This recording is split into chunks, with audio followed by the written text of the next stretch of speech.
Ladies and gentlemen, it's time to Rassle Rock with Rick Connor. What the F was that entire freaking promo about? Mark Hallbacher. She's like the James Ellsworth of women. And Cory Castle. I look like Paul London and Brian Kendrick mixed. New technology doesn't work super great. What's going on, everybody? I'm just switching everybody around. It's all crazy. Welcome to Rassle Rock, everybody. I forgot today was Sunday. I completely forgot the day of the week it was. And I was thinking that today was Saturday, so we almost didn't have a show today due to my ignorance. Yes, so sorry about that. I forgot it was Sunday also, so you weren't alone in that. Yeah, I don't know how it is. I don't know how it is anymore, like in your guys' neighborhoods. But if you remember in the old Northeast, you would grow up and you knew what day Sunday was because even if you slept late and your windows were open, you would hear people screaming at the TVs all up and down the street from watching football. And that's how you knew it was like Sunday. That's a good clue. That happens in my neighborhood too. So, I mean, yeah.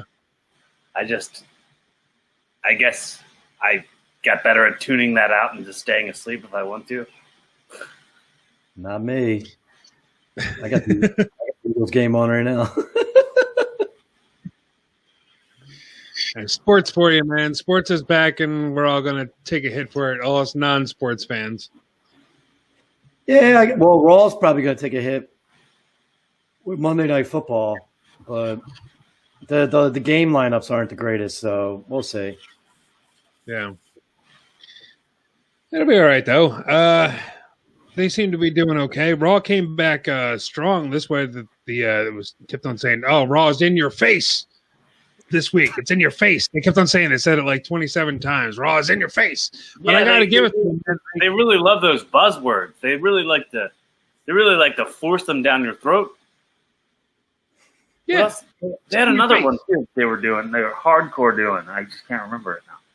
So is that what it is now? Are they going to do like a theme like every Monday? No, I think it was in your face because everyone's face is up on the screens. I think that's the reason they're doing it. I mean, that's just my guess. My guess it's in your face because everyone's face is there. But I mean, I could be way wrong. But that's what my assumption was. Okay, because it did make no sense to me. Whatever was going on, like why they had to have a theme for a Monday night show. So everything's in your face. Mickey James is in your face. It was just like it made no sense whatsoever. This is really beating me over the head with it. In your head. We're gonna get it in your head by saying it all this much. This in your face will be in your head. Speaking of Mickey James, man, did that ref screw that match up? Oh dear God, that was bad, man. That was not the girls. That ref botched that finish and called the bell. Way before Mickey James is literally sitting in the ring with her arms out, like, "What are you doing?" I mean, it's the kind of thing that happens. I mean, most likely she was supposed to tap out to the Oscar lock. I think it just didn't happen. Like it didn't get to that point in the match yet. And the ref was like, "Oh, this is the finish. I'm calling for the bell," and just I don't know, jump the gun, I guess. Yeah, I think what Mickey and Oscar were going for is Mickey to roll in the Oscar lock to make it look like she was going to get out of it, and then Oscar was supposed to roll back into the Oscar lock, and the guy called it before it even happened because they were in a weird position where Mickey was like butt over tea kettle type, and Oscar was rolling her, and the guy's like, "That's it, match over." It's like, did he pin her? Did she? I don't know. He saw a tap. I was like, where? Like, it was such a weird. And I was starting to really get into that match too because those girls work really well together. It was a little clunky here and there, but I mean, it wasn't their NXT match, but they still put on a really solid match. Something like that happened the week before with Ricochet, where Ricochet was it was the finish of the match, and Ricochet got pinned, but he kicked out on 3 or after 2 or whatever, and the referee counted 3 anyway, and called for the bell. And he was Michael Cole. They screwed him. It's Montreal screw jobs everywhere. It was a Thunderdome screw job. Thunderdome screw job. Hey, Ricochet just stands up and does the AEW into the.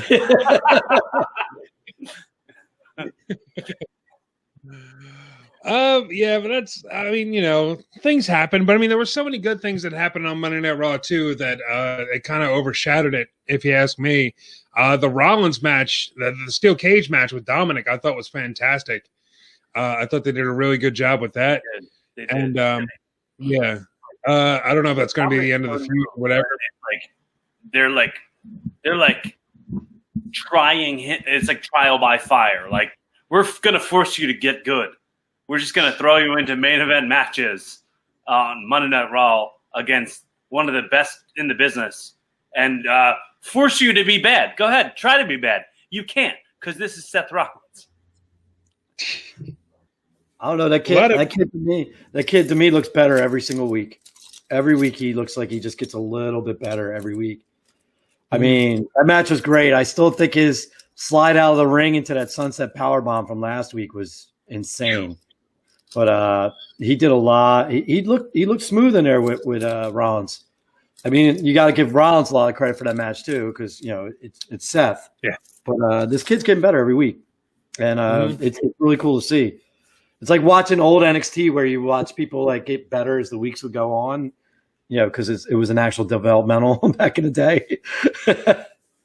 But yeah, it's really cool to see. I just hope they go somewhere with it, and he doesn't fade away after this whole entire feud.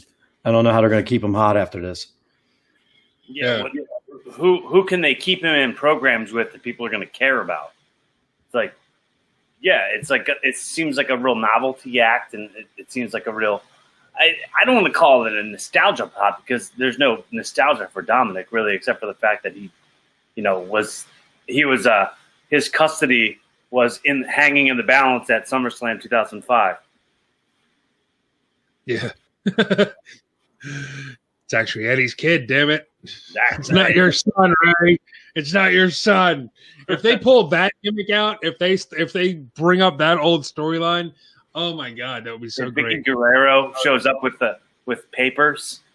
Excuse me, Dominic! I'm your mama! Beats up Jeannie or whatever her name is. But I would like to see him do some kind of. That would be cool if they did a storyline where he destroys Ray in the end, and then he puts some kind of shirt on that says Guerrero on it, and then basically he's calling himself Dominic Guerrero, and yeah, that would be cool, man. But they need to do something with him big, because I think he's going to fade quickly. I think this is a really good feud, but the problem is the kid doesn't have the personality to carry himself. He's still kind of really bland. Yeah, it's fun. Did you watch the SummerSlam 24 hours thing? Day of? No. They did it on the network. It was Dominick Mysterio. He was like, I'm nervous right now, and it's kind of funny because it's 15 years later. Eddie Guerrero, my Uncle Eddie, he would be so proud. And it was he was just such a little blank, he just isn't somebody yet. He'll be there. It's just he's young. Yeah. That's all it is. That's all it is he's young right now, but they have to do something with it because they have to keep it going, because if they take him off TV for too long, he's going to be forgotten about unless they keep him with Ray. And if they keep him on TV for too long, he's going to run out of he's going to run out of steam. He's going to go the way of what's his name, Carrillo or Carrillo, whatever that guy's name was, Humberto. Yeah, Carrillo. exactly. I think it was, exactly. I don't even remember his name anymore. Just how you're talking like that, exactly. He's just gone. Yeah. And his cousin Hector Garza is on television every week because of his personality. Yeah. Mm-hmm. He's great in his son here. Yeah, I think they're cousins, right? Are they cousins or brothers? They're both related. They're both related to Hector Garza. The more you didn't know. The more you bum, bum, bum, bum. But yeah, man. Raw was I thought was really good. For the first time in weeks. Cedric Alexander and Ricochet were fantastic. The Hurt Business in general were great. I don't know what was up with the Retribution, a lot of people are done with that gimmick and they're saying it's crap, and I understand that due to the promos and everything like that. Pretty much everybody knows who they are at this point. We know it's Dijakovic. You were talking about the graphic a couple shows ago, and I was looking at it. It reminded me. Do you remember the video game Tony Hawk's Underground? Tony Hawk Pro Skater Underground, where like you'd have to go around and spray paint stuff. That's exactly what it looks like. Their logo looks like. It looks like you had to spray paint that on a wall in Tony Hawk Pro Skater Underground video game. Yeah. It looks like a computer-generated font of somebody spraying, spray painting a wall, somebody doing graffiti. And the promos are not very good. We know about it was released this week. Somebody picked it all out. It was Dijakovic, Mercedes Martinez, Mia Yim, Dio Madden, I think. Dio surprised me. Yeah, so Dio Madden's coming back with something to prove, I guess. I forget who the fifth guy was that they pointed out, but yeah, it's they're pretty much all called out at this point. We got to do a. Do you know? What's do you that? know who should be There's like? a rumor that Mojo Rawley's one of them. You know That'd who be should great. be like the leader of it? Chad Gable. They should make that dude like the leader of it because he has really like they put him in stupid little shorts and called him Shorty G. Come on, like if anyone wants retribution, it should be that guy. Yeah. Honestly, yeah, Shorty G. Even before Shorty G, he was teaming with Shelton Benjamin and other people that Bobby Roode. Who wants that? Bobby Roode. Who wants that? Nobody and wants he that. just made him wear the same robe as Bobby Roode and do this. Like, what the hell? What? You just said that. Where the hell is Bob Roode? Like, where is Bob? I don't know. I haven't seen him since COVID. I don't know. Maybe he's the leader. Maybe he's going to be the leader of Retribution. Sabbatical. Is it that or he just tested positive and they just sing that now? It goes out positive. Everybody wears masks around him when he comes out. Yeah, man. But yeah, a lot of stuff went down. They so Raw was really good. I think SmackDown was even better. They're really up in their game. I don't know what they changed. Is Pritchard still in charge of the writing, or like what's going on? Because there's a rumor that Daniel Bryan's involved in the writing. Oh, really? So that's been the small rumors. He's been involved in helping out with the writing of the shows, and if that's true, that makes a lot of sense how the show's been going. I think the programs are a little tighter. I think. You got the Miz storyline, which is goofy, but it fits Otis's character perfectly. So I actually enjoy it.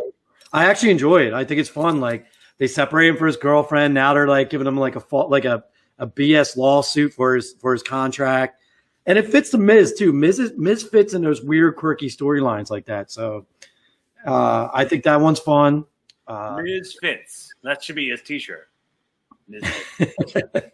And Alexa Bliss, like it's kind of hokey, but I'm still intrigued to see where it's going. So I haven't gotten bored with it yet. Her giving the Sister Abigail to Lacey Evans on SmackDown was kind of neat.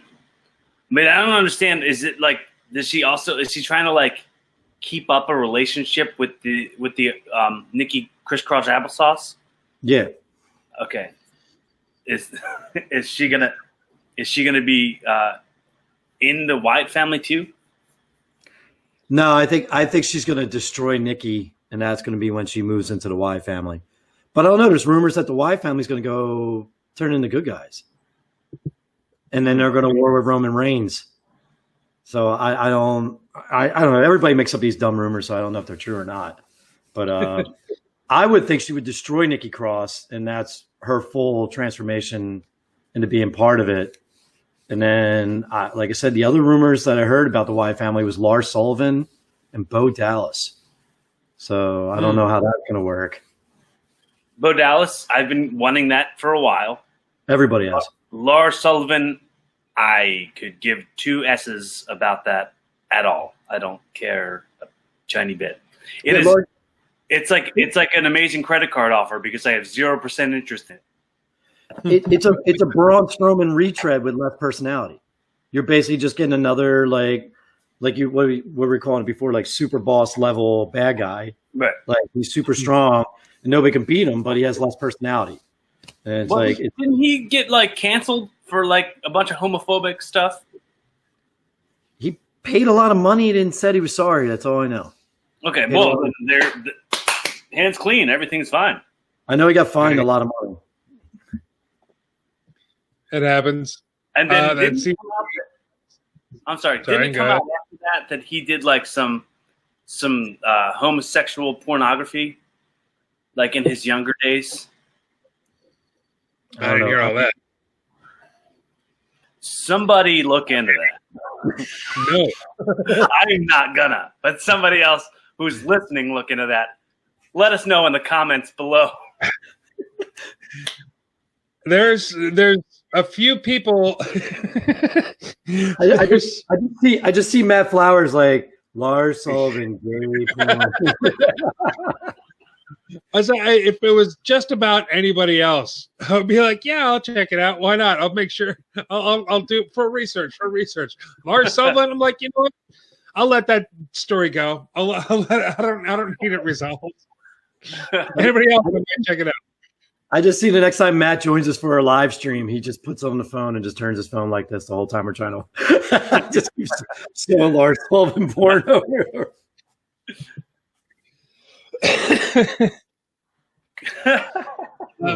Yeah, man. So the SmackDown this past week, you mentioned Otis.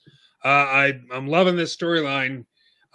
It's a little cheesy. It's a little on the cheesy side, and it's a little too jokey. But at the same time, like you had Miz out there in the beginning of the show running his mouth, and he switched Mandy Rose over to Raw, and Otis needs to get his head on straight and yada yada. Like he's running his mouth, and then Otis just charges the ring and just cleans house, and that hasn't happened in a while. Like that sounds like an old trope of wrestling, but when was the last time that actually happened? Like, when was the last time you remember, like, a heel charging the ring and just beating someone up? Like, usually the heel or the face comes out and, like, cuts a promo back. It's like, oh, you wanted this? Well, we're going to have a match later and blah, blah, blah. This was just Otis being pissed off, and I liked it. I was here for it, man. Mm-hmm. I thought it was awesome.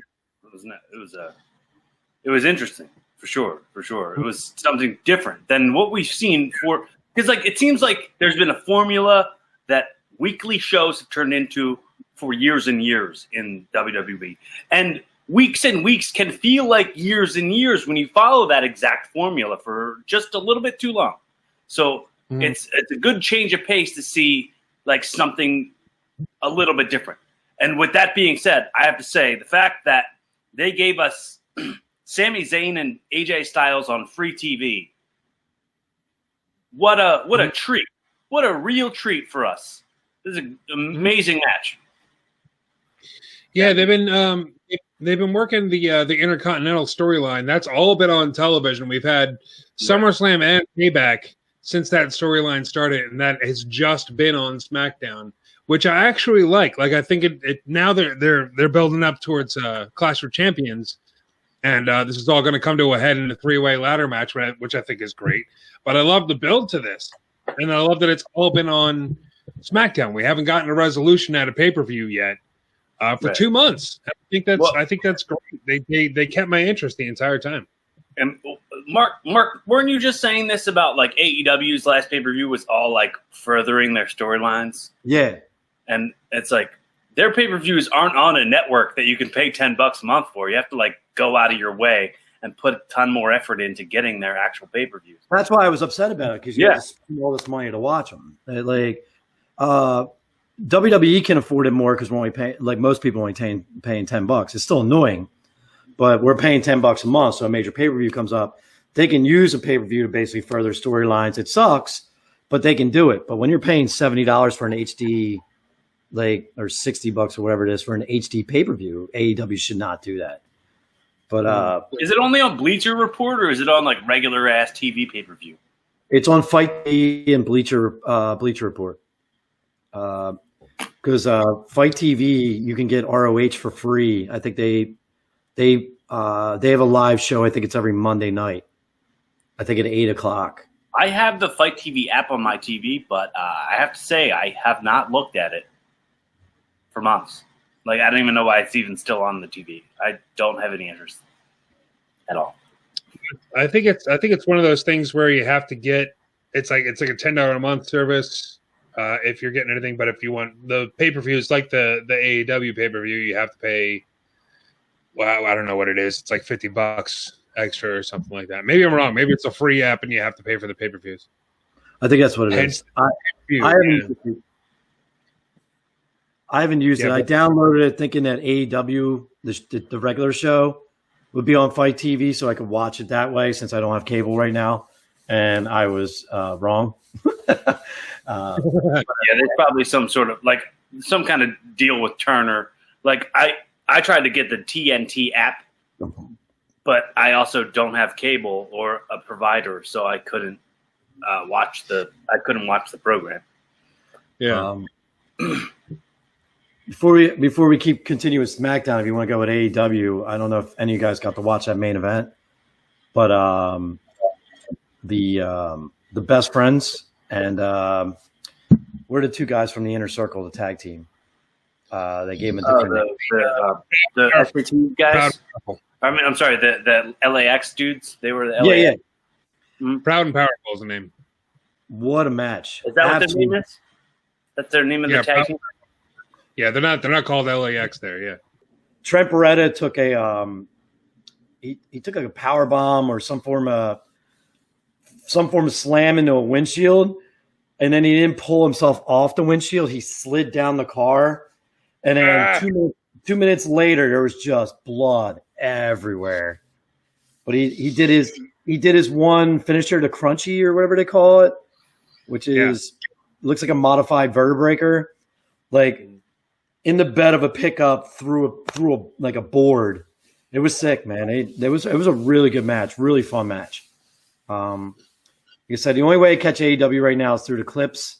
But the good thing about AEW compared to WWE is WWE's clips on YouTube are like 2 minutes long, 2.5 minutes long. AEW gives like 5-6 minutes, so you get like almost a full match, and you can still understand what's going on in a match too with that much time. So if you haven't had a chance, it's a really solid match to check out. Definitely, man. Also, speaking of AEW, Ivelisse and Thunder Rosa ended up having a legit shoot fight in the middle of the ring. Apparently, it's been reported that like there was some kind of disagreement in the back right before their match, and they just went out and legit started beating the crap out of each other. And it was a brutal match to watch, and it didn't really come out until after the fact. But looking back at it, it's like, yeah, that really looked like they were beating the legit crap out of each other. And it was rough. And it's what's more than this is they're supposed to be teaming next week. So interested to see what's going to happen next week, if they're going to get their crap together or if they're, if they're still going to be fighting, or maybe they're going to cancel the match or something. I hope they figure it out. I enjoyed it. The girls lit each other up. They just started beating on each other. It was, I enjoyed it. It was nice. It was different for a women's match, even though they were for real hitting each other.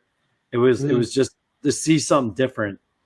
And Thunder Rosa is just, thank God, AEW should be getting on their hands and knees and thanking that girl every day for being there, because their women's division has been garbage until that girl showed up. Yeah, so I agree. I'm really happy she's there. I'm really happy she's there and she's helping that program. So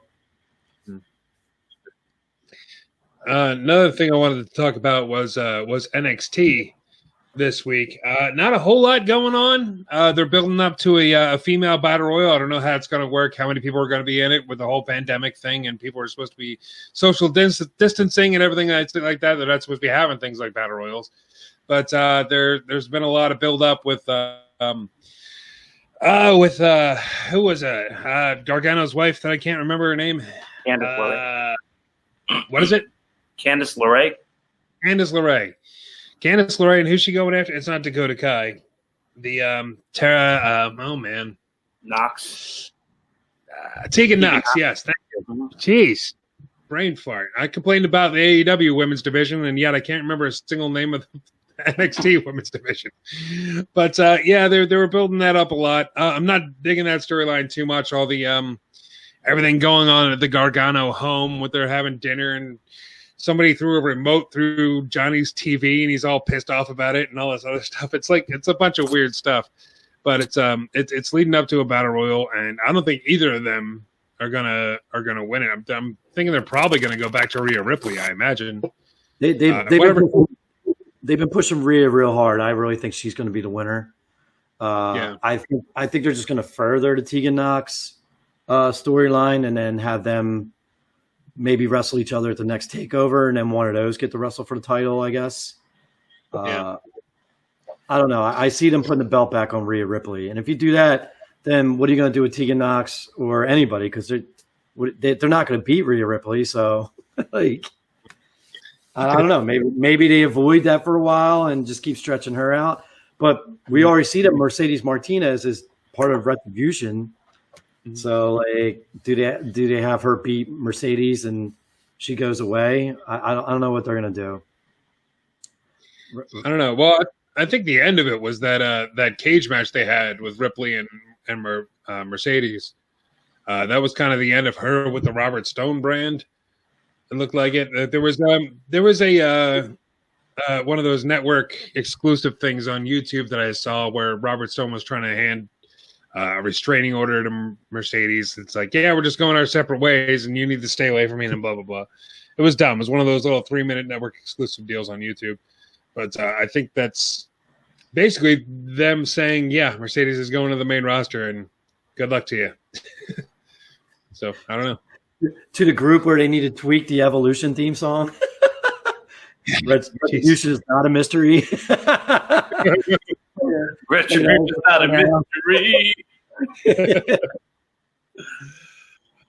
Yeah, man. Retribution, it's not doing too great, but the end of Raw was great. With them coming down, beating up Keith Lee and Drew McIntyre, and then the Hurt Business coming out like big giant badasses. Like, I love the hell out of that. I don't know if that makes them faces or whatever, but it was great. I really enjoyed seeing that. I love how they're going with the old school Four Horsemen look, where they're all in suits when they're not wrestling and making themselves look like these professional badasses. Professionals, yes. I like that a lot. I mean, it says business in their faction name, so them being in business makes tons of sense. And MVP is their mouthpiece. He's just killing it. Just his whole introduction of, like, Cedric Alexander, and basically telling him how he's like, whatever, cashing his stock options in or whatever he said to become part of their. I really liked how he did that, and he incorporates that into what their group is. And I forgot how good MVP was, man, because he just disappeared one day in WWE and went to Japan. Yeah. There was really no closure to him being missing. Like, there was no like storyline that took him out. He wasn't on a sabbatical. There's no explanation for him not being there. And if there was and I missed it, I'm sorry. I should have been paying more attention. It might have been. There very well could have been. It could have been one of those throwaway WWE things. It's like, oh, what happened to not the Riot Squad? What's that? The Spirit Squad? Oh yeah, DX put them in a container and sent them to Japan or something, or wherever the hell it was. It was OVW, wasn't it? They sent them OVW. Maybe it was. It was just one of those random.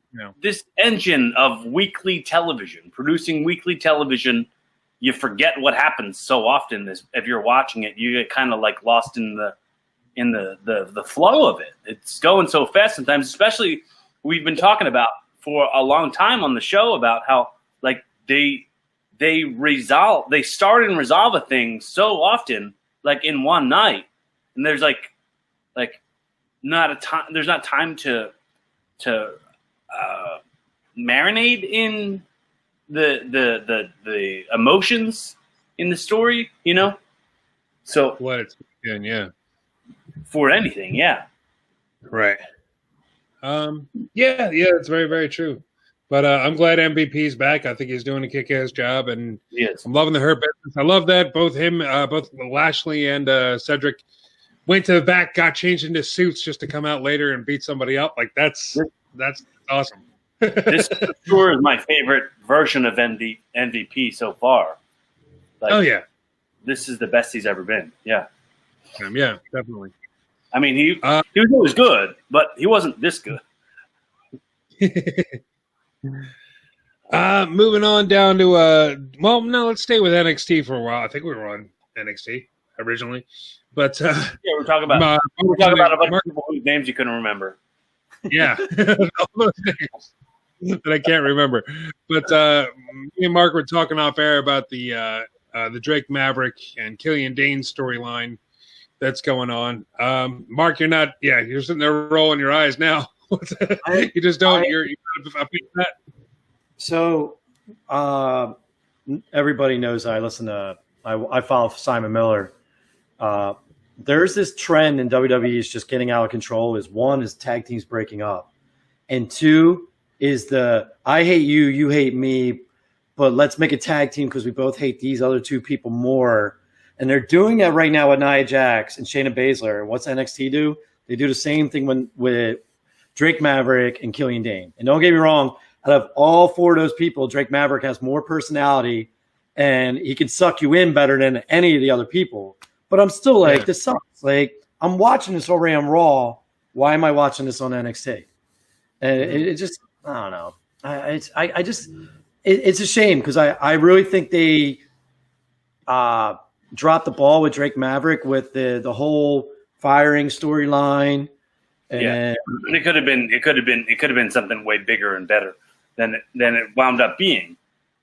And it's probably that same as like the show goes on. You know what I mean? The show goes on. So sometimes if people weren't giving it enough attention, they just go on to the next thing, without seeing it through and finding what we could have done with it. Well, that's exactly what happened. They never got a real finish with Drake Maverick. And now Swerve is fighting for the Cruiserweight title. And they just dropped Drake Maverick entirely. And now he's in this tag team battle. And it's like, wait a minute. Like, what about him in the Cruiserweight Championship? That was actually a really good storyline. And it was only Drake Maverick that he made Ligaro. What do they call it? Something Ligaro? Whatever. He made all them. He made them more impactful as bad guys because I thought they were kind of bland, and he was the one that was making them look like they were actual real bad guys because he's just good. His facial expressions, how he sells, he knows how to be a babyface better than 90% of wrestlers in the business. Like, and he uses his stature to make him look, like an even bigger babyface. Mm-hmm. It's like he has that James Ellsworth body, but with an actual face and personality that can actually get over. Well, and he has a chair. He has an actual decent looking face. No, I understand what you're saying, Mark, with the storyline and the Shayna Baszler and Nia Jax thing, kind of doing the same thing. But I don't see this as that. I see this more of a if you remember the Stone Cold Steve Austin Dude Love storyline, where Dude Love was like, yes, I need to be your partner. Me and you are so alike. We can get this done. We can go after the tag titles. And Austin just keeps on stunner every single week. I think this is a very similar to that, where you're eventually going to get to a point where there's going to be a handshake between the two of them. And if there was a crowd, they would pop. I think it's one of those things where at least maybe that's what they're going for. And that's what I'm going to see. That's why I'm into it. I'm here for love, damn it. But the thing though is we're comparing that to Mick Foley and Steve Austin. Yeah, I know. Don't get me wrong. Like I said, Drake Maverick's personalities could work if he had a bigger personality that was kind of a douche to him and trying to convince him. But like Killian Dain, like that's a guy like. I like Killian Dain. I think he's a really solid wrestler, but personality-wise, really, Killian Dain, all the guys you could have picked. I could actually see him I could actually see Killian Dain more as a Wyatt family member than Lars Sullivan. Yes. I think I could see that being a more believable, like, personality fit. I can barely remember what Lars Sullivan looks like. He has been off TV for so long. I thought he was just done. He looks like a Mego doll. If you guys remember Mego dolls, someone took a giant big body of another doll and put it on its legs. His waist up is just like this wide, and he has really big legs, but he's got like hips that are like this wide. He just looks he's got a weird body. He's just a weird man. He does kind of look like if Stretch Armstrong was a ginger. What? Isn't he bald? Yes. Yeah. Lars Sullivan. How could he be a ginger? I don't know. I have no idea. Are we back to the porn thing? Is this back to the seeing him naked again? Is that how we're seeing all the hair? I'm just saying. We back to the porn thing? No, I wasn't. All right, moving on. Damn it. Something good in NXT that we can all agree on, I think, is Kushida. They really pushed him solid this week. I think they did it last week as well. Just an intensity is back that we saw in New Japan. We have not seen that yet in WWE, in NXT at all. It's been great. What's his name? Wade Barrett's putting him over on commentary like crazy. Who is this new Kushida that we're seeing? We had a spot last year, I think it was, with Kushida where somebody literally picked him up and threw him into a trash can. They literally threw out Kushida. So this is a much needed gimmick change, and I think it's only going to be good for him, and it's going to be great for us. What do you guys think? I think NXT has a bad habit, like all of WWE's. They hire sometimes too many guys, and then it takes a while for them to go, oh wait, we have Kushida, and it's like they lose who they want to do cool stuff wrestling in Japan. Too many people that they're doing so many things with, so it's like almost impossible to use everyone the correct way. Yeah. And we have like NXT tends to put people, like, no offense to like the Bronson Reeds or I don't mind watching them wrestle, but I'd rather see someone of the talent level Kushida has wrestling, than watching a lot of these developmental people. But I'm glad they finally realized they have him, and hopefully they do something in the storyline with him. They should have like another NXT, there should be like an NXT Junior. So it's like an actual developmental, because NXT isn't a developmental anymore. It needs to be They need to have NXT parentheses developmental. Like, isn't that what Evolve is? Is that isn't that Evolve? I thought. I really thought that's what that was. I thought Evolve became NXT and NXT became part of the main roster. Well, no, I think Evolve was just like Gabe's place that he books. Like, I thought that was just like another indie that like was booked by Gabe Sapolsky. I didn't think that was a developmental. I think it was just another indie. Like, but WWE has its footage. Like, I didn't think that it's actually a WWE production. Oh, no, it's not a production. Speaking of that, I gotta get a hold of Trevin, man. I hit him up and he got back to me like 3 a.m. one day, and then I answered him back and never heard from him. So I'm gonna try getting him back on here. He got back to you at 3 a.m. He's drunk dialing you. I don't know. He walked the dog really late, from what I remember. When Rick and I did the podcast, when we did a really late podcast with him, and he was walking his dog around Florida at like late at night. So I guess he was just checking his phone and saw that I hit him up. But I'm going to try getting a hold of him, try to get him to talk about Evolve and all, because apparently, their stuff's showing up a lot on the WWE network. I was watching the Best of Keith Lee and Evolve, but it was all Dijak matches again. And it's like, all right, I've seen like a billion of these in NXT. I know what these guys can do. Can I see them wrestle somebody else? Well, that's all I meant by that was, we've seen so many guys get pulled from Evolve that it's pretty much NXT developmental, like not so much WWE. It's like we're going to take these guys that are great in Evolve and we're just going to move them right over into NXT. I don't know. That's kind of how I took it. Do you think Gabe just says "damn it" a lot while he's in Evolve? He's like, we're gonna book Keith Lee. We're gonna book Keith Lee versus what? Keith Lee left. Damn it! All right, we got all day. He's got to like rewrite.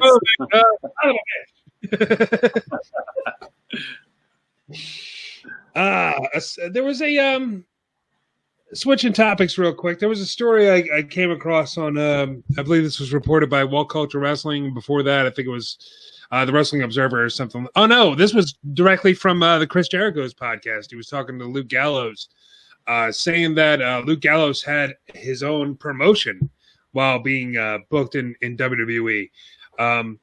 He kind of did it on the down low, pretty much. He was booking for some company. They didn't say what company it was. He was putting together shows constantly, and WWE got wind of this, and they were like, "Yeah, you can't do that. You're under contract with us." And Gallows turned around and said, "Okay, I won't do it anymore." So all I did was change the name and just kind of kept it on the down low. It's like, what? That promotion? No, that's done. This other promotion? I don't know what you're talking about. So it's funny. He kept on booking for this. He kept on running this promotion while under WWE contract. It's like if you join a union, like if you were an actor and you joined SAG, and then someone was like, "Oh, I got this non-union gig. You want to work it?" And like, all right, technically I can't work it, but I mean, like, you're gonna pay me to do it? Nah, I guess I'm gonna do it. Like, right. It goes back to the weird WWE thing where they're supposed to be independent contractors, but then they're not allowed to do anything on the side. right. And Luke's my hero for just going, yeah, well, I'm going to do it anyway. And he just changed the name of his organization and ran it again. Like, and he said he sold it. I think on there he told them that he sold his federation or whatever. He's like, you know it to work, right? But I haven't had a chance to listen to that podcast yet, but it's always my favorite is when the Talking Shop guys show up on Jericho. It's always a fun show. So I got to listen to that one. Yeah, but that leads into the big story of the week. I think was the financial report was released from WWE, and they found out that WWE is only paying 8% of its revenue to its wrestlers, which is insanely low. They compared it to UFC. UFC is paying 20%, and big sports like NBA and NFL are paying 50%. So considering WWE is reporting record-breaking finances this year, record-breaking gains income, record-breaking revenue, and they're only shilling out 8% to its independent contractors. So the business of wrestling must also evolve. I mean, develop the fact. Like, I think as wrestlers and as performers, we've been such a part of like such a small niche of what works. Like, as far as like, it's like we kind of accept a role in the fact that we know that we're not going to get the respect that real athletes get. Like, and so WWE or the industry in this scenario has already understood that like we don't respect ourselves enough to demand it, or so it's almost systemic. You know what I mean? It's just like we've been so programmed to go like, oh, we're gonna get what we can because there's so many of us and so few jobs. There's so few opportunities to make a living inside of this business, and like getting people to part with their money is so tough. So when we get it, we're going to take a bunch of it, and we're going to give you whatever you'll take. Yeah, yeah. And whatever we can it's hard. Really. I mean, this is the reason that Rey Mysterio didn't sign right away when his contract was up. He didn't re-sign right away. He went and he was a free agent for a while. And he re-signed until it's like, no, you're going to at least take my son. If this is all you're paying me, then we're going to get my son on these shows. At least that's the report anyway. But the rosters should strike, really, honestly. If that report came out and it's public knowledge, it's public record, like the rosters should strike. Like that should be it. Like they should be like, well, you're reporting record-breaking financial gains, and it comes out that you only pay us less than 10% of what your income is. F you. We're going to start a union. That should have been that's what Jesse Ventura wanted to do. That's why he had a falling out from WWE. Like this is the worst, like systemic problem of like wrestlers worth being what they tell you it is versus what it actually is. Well, I think the only reason they haven't done that yet is because there hasn't been a financial report from another wrestling company yet. Like AEW didn't release theirs, not yet anyway. So if they come out, if AEW and releases that, and if it's anything over 10%, then absolutely, yeah, I would definitely strike because it should be at least 20. Not only that, you think AEW just started during their first year? Right. Just going over the first year. They probably took a loss. But it's also they're not a publicly traded company. They don't have the incredible licensing agreements that WWE has in the mainstream to license your image when your image is owned by them somehow, but you're not an employee still. Like you're making them money, but like somehow you're not entitled to certain benefits, and you're not going to get the kind of money that like LeBron James is going to get. Not saying like LeBron James, but it's saying any basketball player. LeBron James is a huge star in NBA. Right. Like any other basketball player, any other. Yeah. But dude, there's no pro wrestling class in high school. There's no pro wrestling team in school. There's a basketball team, there's a football team, there's a baseball team. Like we understand that we are not those athletes. So it's somehow like okay, well, most of the world goes, oh, that's BS. So that stuff's for kids, and minimalize it. And like JR will say, like, oh, wrestling fans get, like, fat shamed. It feels like fat shame. When you're talking about me liking wrestling, you're, like, going, oh, you must be stupid. It's like, why don't people just, like, get out of that? Look how much money's in it. Yeah. You know, it's a real knock. It's a real industry. Wake up. Here it is. Yeah, well, not only I would absolutely love it if the high schools all of a sudden started being like, yeah, this is our pro wrestling team. Right. That would be absolutely fantastic. I would love that. It would never happen. No. I would not love that. My high school team have a wrestling team. Like I wanted to do actual wrestling because back when you're like 13, you think like if you join like a wrestling, you're going to be a pro wrestler, and then you have a bunch of monsters just stretch you out for like 4 years on the circle mat. I was 1 year older than that when I started wrestling. And then there's also the thing going back to the financial atrocity that the new guys coming up from NXT are getting paid less because there's not the travel expense and the hotel expense and the car rental expense and all that.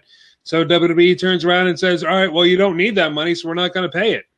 So now wrestlers are starting to make less money than they already were, and they're still working pretty much the same schedule. WWE should cut a check that's like a stimulus, like, sorry, we've sucked this whole time. It's just one of those things like in what's going on in the world today is like with social media and our ability to get a hold of all this stuff, we're slowly learning like, yeah, we always knew Vince was kind of, and not a good person, but now you're starting to learn the real business side of Vince McMahon. It's like like how much longer do they're independent contracts? Can they just walk from their contract? That's what makes no sense to me anyway. And like you're saying, Cory, they either should strike or they should all just walk. Like we should all sit down one night to watch Raw, and there's nobody on television, and they're apologizing because there's nobody there, right? And they're going to show you old clips of matches, but they never take it. They would just show that and act like because it's just corporate. It would just be corporate covering that up by not saying why. Like they're not going to ever explain it. Like they never even said the word coronavirus or pandemic in the fact that they were just like have an empty arena stuff. Like it's like avoid reality of what it actually is.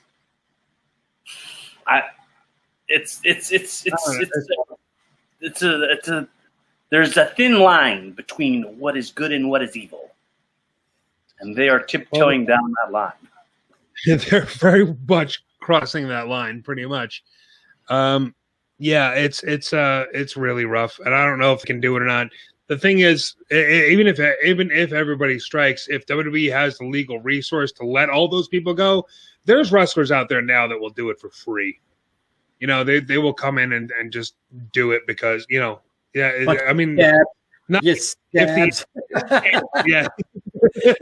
These scabs line on an indie level, very way less than that, I have to say. And I shouldn't minimalize myself by saying that. Anyway, not to say that it has any less value that I'm doing a very similar job for next to nothing, because, like, honestly, indie promoters won't pay you because other mother effers will do it for free. Who suck? Yep. Who suck? Yeah. But they're giving the same kind of content. They're not doing it as good as I'm doing it, but they're showing up, and they came from upstate New York, and they do it for $20. It's two of them. What? Like, I just want something. Like, I don't want to act like I'm just doing nothing with my stuff. Yeah. You know what I mean? Like, I've committed at this point 20 plus years on this trade that now you're saying, like, oh, these two guys drive from upstate New York and they'll do it for 20. So feel worthless with your life, please. Thank you. It's annoying. So the fact that it's happening in the WWE too, and these are like actual performers who have been high earners in this business. Everybody who's in the WWE now are well paid compared to you and me. Like, oh, sure. compared to a HVAC guy, or, you know what I mean? Like, just like a guy who cleans pools. Sure. Yeah, they're well paid. But when it comes to professional athletes, they're just okay. You know what I mean? Yeah. Well, there you go, folks. Wrestling sucks. At least the business part of wrestling sucks. I will say the business part. Yeah. All those finances in the WWE and everything that we just talked about, that officially loses wrestling for this week. But since we got a little bit of time left, let's talk about who wins wrestling this week. Who wins wrestling? Blah, blah, blah, blah, blah, blah. Right now, I win wrestling for segues, but what do you guys got? Who wants to go? I'm going with Big E. We didn't get a chance to talk about SmackDown. I was going to say that too. The reveal and how he destroyed Sheamus, and they're finally showing that he has more than just that goofy character, and that he can be. And like, he beat up the security guard. That so good. He can be security guard. And a lot of people are behind this, man. A lot of people want to see Big E finally get his due. And he's a likable guy. He can wrestle. But yeah, to see that fire from him was really cool, and I really enjoyed that. So I'm going with him this week.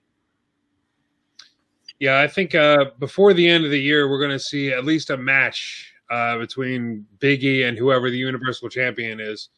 I think that's going to be a main event somewhere.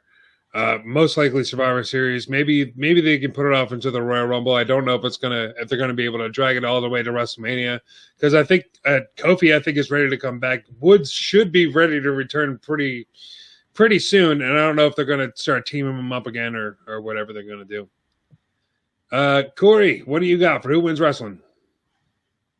Are you watching TV? The Passion Police? Really? What, is that just who's on TV now? Yeah. No, but they're doing well. They're doing well. I like what I'm seeing. No, but I think Shotzi Blackheart, she was really bringing it with, I'm not the biggest fan of Io Shirai, but that was a good match. And I have to say, Shotzi got a lot of points in my book because she's a hell of a performer. So, going through that finish and still bleeding and making it through that match, somebody else would have maybe called that match and said well, all right, we're going to stop it. But she showed her toughness and got through it. So I'm going to say Shotzi. Yeah, I think me and Mark were talking about that off air. You're talking about the moonsault where she pretty much caught both legs in the gut. Woo! Is that what it was? That was not pretty. And then that bump on the apron on the outside. Yeah. No, thank you. No, thank you. This week I was gonna go with Cesaro because he got us a 1-on-1 victory for the first time on SmackDown in God knows how long against Grand Metalik, which was awesome. And I think Cesaro should be pushed way more than he is. But we talked about it earlier. I'm gonna go with MVP. If there was a Who Wins Wrestling of the Year, I think it would have to go to MVP, considering where this guy started as just a surprise entrant in the Royal Rumble earlier this year, back in January. Then no one even cared. No, nobody even noticed. Everybody was like, "Oh, cool, MVP is back." Oh, Brock Lesnar threw him out, and nobody cared. And then the next night on Raw, I forget who he worked, but it was like, "Oh, okay, it's a one and done thing." And then it became, "Oh, he's going to host the MVP Lounge or whatever it's called every single week." And now he's one of the biggest stars in wrestling. Yeah. Wasn't there a story he wanted to have his son see him perform in the WWE in the Royal Rumble, and it was a surprise to his kid. And it was a cool little story, but it was very, very expendable. You know what I mean? It was very disposable story. It was well, this is a cool little feel good one time thing. And it went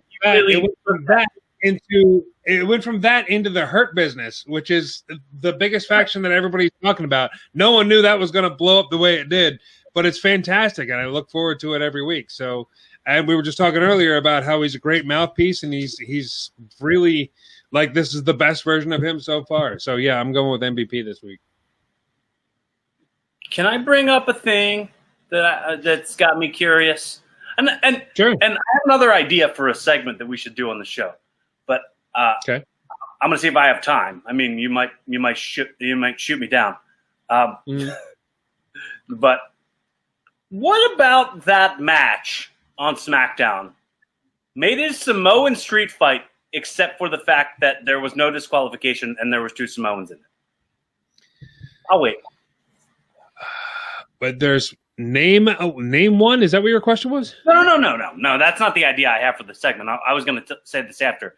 But the point I was making was, what made that a Samoan street fight? What about that street fight was very Samoan, other than it had two Samoans in it? That was it. It also had two, one American and an Irishman in it, but they all high five Samoa Joe as they went to the ring. He just sang girls. They got the Samoan lock. Let's go, Samoa. Woo. Approval. I don't know. Wasn't it something like he had some promo in the beginning, Roman Reigns did, about how this isn't his yard, it's his island or something like that? Didn't that have something to do with it? Well, isn't him calling him the tribal chief or something? Yeah. Yeah. So I mean, maybe that has to do with it, but it's still there was nothing Samoan about that street fight. It was just a street fight. It was just like, that's a cool idea for a match, to have it like if you can throw all kinds of like cultural weapons into it and like make it like Island of Samoa sort of like authenticity sort of thing. Like that there's, You're gonna have fire dancers around the yeah, that'd be great. Like, Basically, what you're saying. The old TNA days where they had those cage dancers in the entranceway. They have that, except where it's fire dancers and they're spinning fire. Whoa. But like, remember the Usos used to do the and they didn't even do any of that. Like that, it felt like they just threw the word Samoan out there because they're Samoan, and it's not. It didn't feel right. I guess technically it's not. I don't know. But they did it, and they're Samoan. So I guess if they didn't have a problem with it, I'm not going to have a problem with it either. Yeah, I guess it's not my place. It's not my place. All right. Really have. They should have some Momoa there. They should. All right. We're about that time, man. What do we got going on this week, folks? What do we Mark, are you plugging anything? No. Cory, what are you? I'm watching the Eagles be, like, just absolutely be terrible. That's all. Cory, what do you got? I don't really have anything, honestly. I'd say, like the same stuff I always say. Check out Evolving with Cory Castle. New episodes drop every Monday at noon. I just recorded my 202nd episode that's on my YouTube page, but like nobody watches the YouTube videos as much. But the new episodes come out audio on Apple Podcasts and Spotify every Monday, and I'm definitely not caught up with the audio. The audio episodes are backed up until like November. So, if you want early access, check out my YouTube channels. Just type in Cory Castle and you'll find me. And, if you want to interact with us in any way, absolutely always feel free to do that. Absolutely always feel free to let us know you exist. Give us any feedback, comment on anything that we talk about. And if you want to fact check us, and if you want to drop some information on us that we maybe got wrong in the episodes, absolutely put them in the comments below, and we'll read them on the air next week if you want. And sure. Yeah, demand better of yourself. Honestly, I think that's like the big message I have to say for other wrestlers, because I'm speaking right now as a wrestler who has nothing. Like, I don't have a savings. I've never made a living from this business. You know what I'm saying? Like, you guys have the opportunity at this point to demand better for yourselves. Do that. Do that for the sake of other people who have given their lives and gotten nothing. I say demand better from us. I say leave us some comments down in the comment box below. Tell us what you want to see, man. Tell us what you want to hear. Let's see what we can do. Let's see what we can all do together. Let's see how we can make this a better show and have a very Merry Christmas. Or Merry Christmas. Merry Christmas, everybody. It's September. I know. Eventually we're having very Merry Christmas. I'm smacking my microphone. I'm gonna talk about something real quick. There's a show that Cory and myself did yesterday. Cory wrestled Killian Dain. I was on comedy. I've never wrestled Killian Dain before. It was Killian McMurphy. You're right. This is Austin Theory all over again. Killian on that one. Thank you. That would have been terrible. People tuning in to watch you versus Killian Dain. It's like, who's this skinny Irish guy? Yeah, Cory wrestled Killian McMurphy. I was on commentary through the whole show, hosting the whole event. It was a benefit for the family of a man named Big Slam, who, if you're on the independents, especially on the East Coast here in America, you're going to know who that is. He was in the business for several decades, and tragically he died last month. So we're raising money for him. The show. He would always, when we recorded in the studio in West Deptford, he would always be like, "Hey, I'm gonna come by. I'm gonna come by," and then he would just never show up. But he always said he was gonna come by. It was one of those guys. He was always gonna. He always wanted to be here. He was there. He was always here in spirit. Yeah. But yes, we did the show yesterday. If you want to check it out, go to Twitch, look up Super Fight Wrestling. You can see the live stream that we did. It was a really good show. 7 matches. It all got done really quick. It was the most sanitary event I've ever been to. There was only a couple people in the crowd that came with the wrestlers, and they were all socially distanced.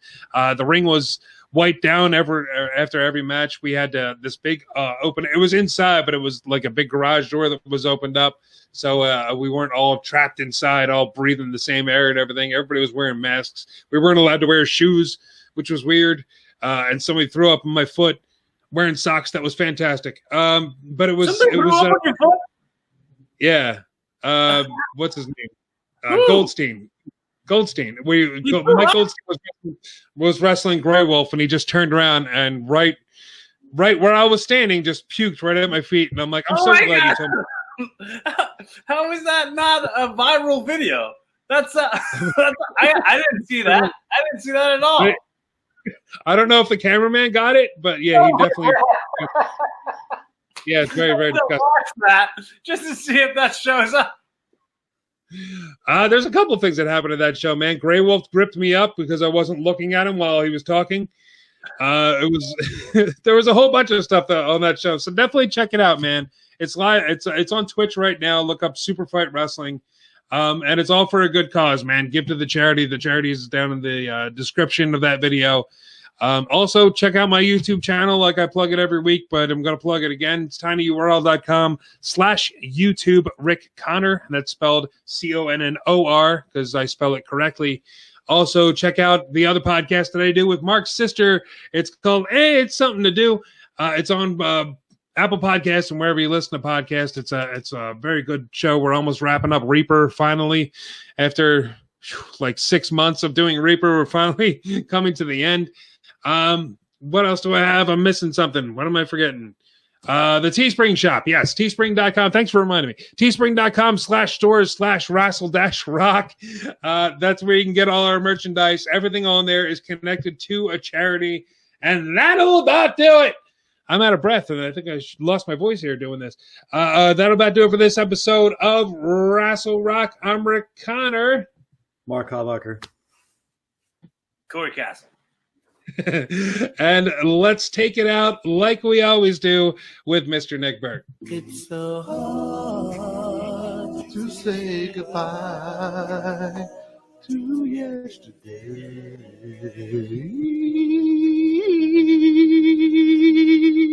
Join us again for another episode of Rassle Rock. This has been Jay Davis speaking. Sabbatical!